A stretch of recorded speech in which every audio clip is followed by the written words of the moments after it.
Bloomberg Audio Studios. Podcasts, radio, news. The Stock Movers Report, your roundup of companies making moves in the stock market, harnessing the power of Bloomberg data. Let's take a look at some stocks on the move today. I'm Nathan Hager, joined by Bloomberg's Dan Curtis. We got to start off with the banks, Dan, reporting earnings and a negative reaction to the results from Wells Fargo. Good morning. Good morning, Nathan. That's right. Wells Fargo shares down about 1.5% this morning.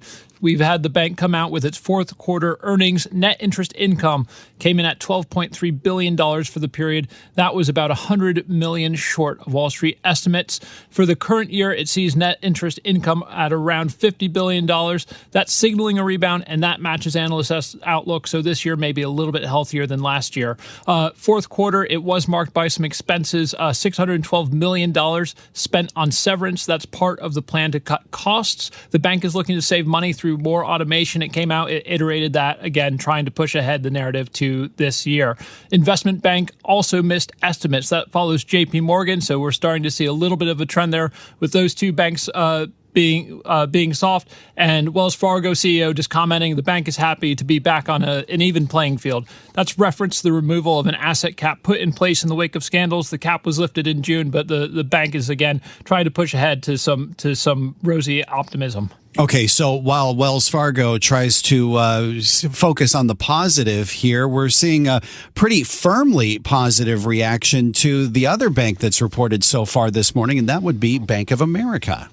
That's right, Bank of America. That stock is up about 1.5% in pre-market. I'm going to just point it out, investment banking revenue, finally a match after two misses from Wells and JP Morgan. So a little bit of a bright side for that business. Net interest income, $15.8 billion. That's another beat.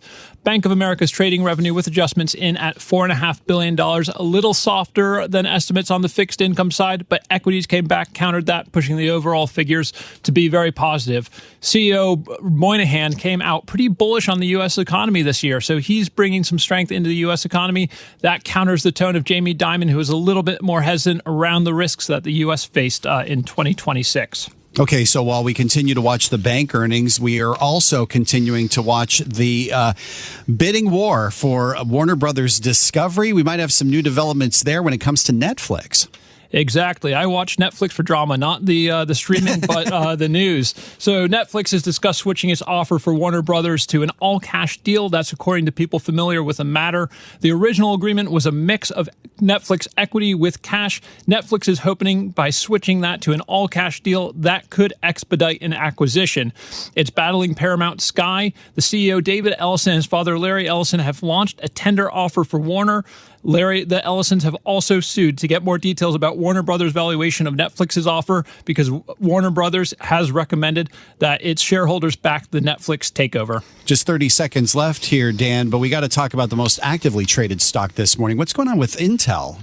Yeah, Intel, it is up again. So we had an upgrade that we talked about yesterday. It's up again another 2%. This is just really bullish on the chips. This is one of the few foundries that is made in America. There's some analyst notes saying it could be the second best foundry in the world. And I think having something in America, particularly with the Trump agenda, the U.S. taking a position in August of last year, that's kind of added a lot of bullish upside to the stock. In the morning, another 2% on top of doubling since the U.S. took a stake.